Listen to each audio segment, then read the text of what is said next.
क्या पाकिस्तानी क्रिकेटरों के मन में जहर भरा पड़ा है? आंखों और कानों में पड़े हुए सवाल कुछ इसी और इशारा करते हैं। कुछ भी हो सकता है। देखें, लास्ट ओवर करना है हर्षदीप सिंह ने, वो वैसा उसका रिदम ही लग भी सकता है। आपको पता, फिर 12 बज गए हैं। इसको मैं क्या कहूँ, क्योंकि इनके जितना मुंह लगो अपने आप को ही हम नीचे गिराएंगे। ये तो समझदार तो लोग हैं नहीं कि जिसके बारे में हम बात करें।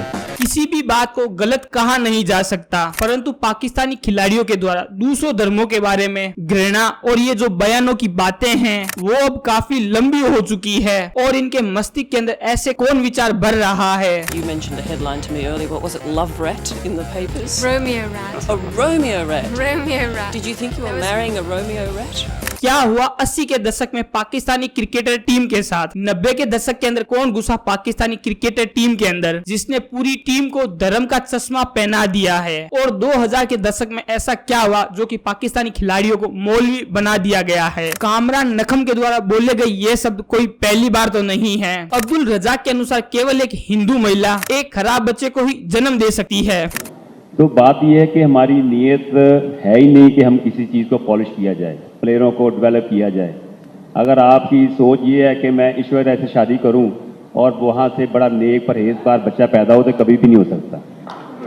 तो आपको पहले नीयत अपनी ठीक करनी पड़ेगी। शाहीन अफरीदी के ये बयान सुनिए। टीवी के सामने स्टार प्लस चल रहा था और वो ये इंडियन ड्रामों में क्या होता है, थाली लेके यूं करके क्या कहते हैं उसको, पता नहीं, आरती, पता नहीं क्या, वो यूं कर रही टीवी के सामने खड़े हो गए।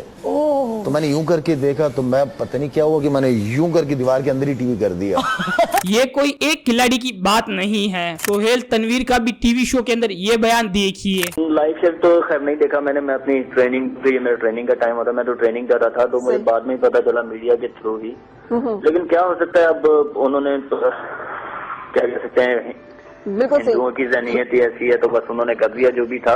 क्या किया हमेशा से करते हैं, बगल में छुरी, आप बगल में छुरी मुंह में राम राम। ये हिंदू दुनिया के बारे में जो है आपको इसका पहले इल्म नहीं। पर ये कोई बात टीवी तक ही सीमित नहीं है, व्यवहार के अंदर भी इनके हो चुकी है। शोएब अख्तर ने कुछ समय पहले ये बात बताया था कि पाकिस्तान के अंदर एक हिंदू खिलाड़ी के साथ कैसा बिहेवियर करते थे। कोई हिंदू है ना, वो खेलेगा पाकिस्तान, और उसी हिंदू ने टेस्ट सीरीज जिताई। मैंने कहा अब बोल, और यार मैंने बात खुल जाएगी वैसी कि सर ये यहाँ से खाना क्यों ले रहा है। मैं क्या, मैं तुम्हारा उठा के ना, तुम्हें उठा के बाहर एग्री विद यू, ठीक है, मैं कप्तान होगा तो अपने घर पे मैं उठा के बाहर फेंक। दानिश कनेरिया ने स्वयं को ट्वीट करके अपने ऊपर हुए व्यवहार के ऊपर मोहर लगाई थी। आप खुद लोग सोचिए, भारत में यही व्यवहार अगर मोहम्मद शमी के साथ किया गया हो तो, या फिर मोहम्मद असरुद्दीन को दीन के कारण कैप्टन ना बनने दिया जाता तो, दानिश कनेरिया को शाहीन अफरीदी ने धर्म परिवर्तन के लिए काफी उकसाया था।